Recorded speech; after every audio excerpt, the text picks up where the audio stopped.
మీ car కి best ceramic coating premier care Apexer car detailing studio for contact.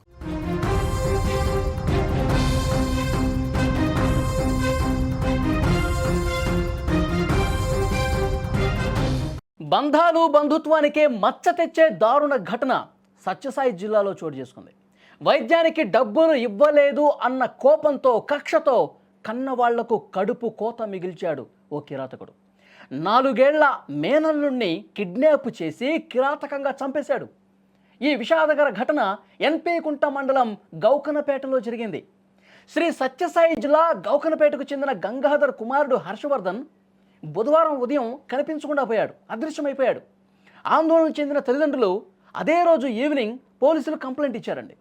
Case నమోదు చేసుకున్న పోలీసులు దర్యాప్తు చేస్తే గురువారం రోజు ఉదయం గ్రామ శివారులో, గ్రామానికి సమీపంలో ఆ బాలుడి మృతదేహం కనిపించింది.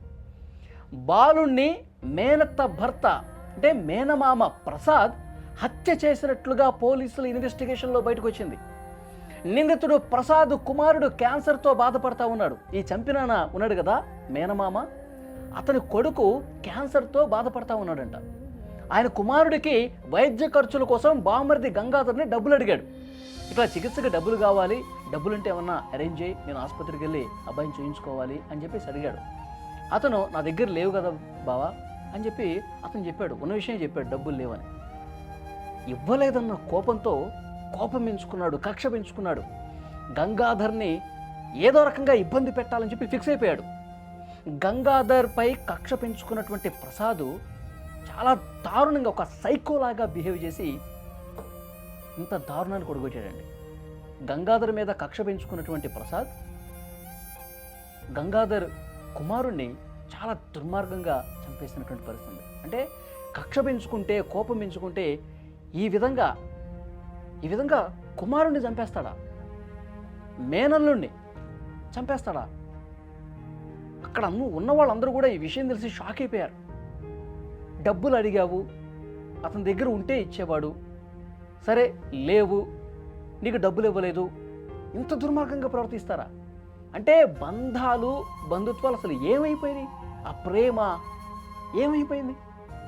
ఇప్పుడు ఇతనికి కూడా కొడుకున్నాడు కదా, ఆ కొడుకుకి క్యాన్సర్ ఉంది కదా, ఆ కొడుకు ఇబ్బందుల్లో ఉన్నాడు కదా, అలాంటి కొడుకే కదా నీ బామ్మర్దికి కూడా ఉన్నది. ఎలా చంపటానికి చేతులు ఎలా వచ్చాయి? అసలు ఎవరికి అర్థం కావట్లా. సమాజంలో రోజు రోజు ఇలాంటి దారుణమైన ఘటనలు జరుగుతూ ఉన్నాయండి. పేగు బంధం, బంధుత్వాలు, ఆప్యాయత, అనురాగం ఏమీ లేవు. అసలు మనిషిలాగా ఉండట్లేదు అనటానికి ఇదొక నిదర్శనం. ఈ ఘటన వెలుగులోకి వచ్చిన తర్వాత అందరూ కూడా షాక్ అయిపోయారు, కుటుంబ సభ్యులందరూ కూడా. ఇక ఇంత కోపం పెట్టుకున్నాడా? చిన్న పిల్లాడిని చంపటానికి అసలు చేతులు ఎలా వచ్చాయి? పాపం ఆ చిన్న పిల్లాడిని ఫస్ట్ కిడ్నాప్ చేసి దూరంగా తీసుకెళ్ళిపోయాడు. దూరంగా తీసుకుపోయి అసలు గొంతు నులిమి చంపాడన్నట్టుగా వార్తలు బయటకు వస్తాయి. ఇంకా పోలీసుల ఇన్వెస్టిగేషన్లో ఎలా చంపాడనేది తెలియాలి. మీరు స్క్రీన్లో ఫోటోలు కూడా చూస్తూ ఉన్నారు. 2 పిల్లలు వాళ్ళ భుజం మీద చేతులు పెట్టుకుని చాలా సరదాగా, చిన్నపిల్లలే ఎంత మంచిగా ఉన్నారు చూడండి, ఎంత బాగా ఆడుకుంటారో చూడండి. వాళ్ళు చూడండి, అభం శుభం తెలియనటువంటి పిల్లలు ఈ పెద్దవాళ్ళ గొడవలు, కోపాలు, కక్షలు ఇవేమి తెలియవు వాళ్ళకి. ఎంత గొప్ప స్నేహంగా ఉంటారు చూడండి ఆ పిల్లలిద్దరూ. కానీ వాళ్ళల్లో ఈ బామ్మర్ది కుమారుడు ఉన్నాడు. నాకు డబ్బులు ఇవ్వలేదు బామ్మర్ది,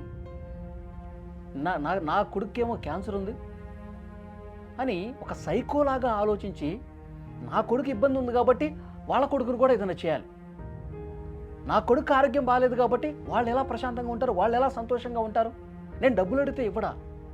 చూడండి, ఒక సైకో బిహేవియర్, సైకో మెంటాలిటీ ఏ విధంగా ఉందో చూడండి.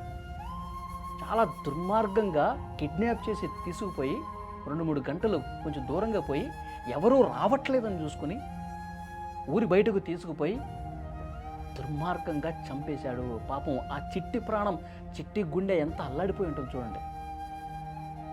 ఇప్పుడు తీసుకుపోతున్నప్పుడు ఆ బాబుని తీసుకెళ్ళేటప్పుడు తెలుసు కదా, అరే మామ తీసుకుపోతా ఉన్నాడు, దేనికోసం తీసుకుపోతున్నాడు, ఏదో సరదాగా అట్లా ఆడుకోవడానికి తీసుకెళ్తూ ఉంటాడు, లేదంటే ఏదన్నా తినిపించడానికి తీసుకెళ్తాడు అనుకుంటాడు.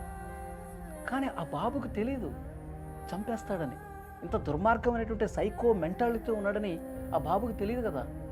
చాలా సంతోషంగా వెళ్ళాడు, మామ పిలిచాడు కదా అని.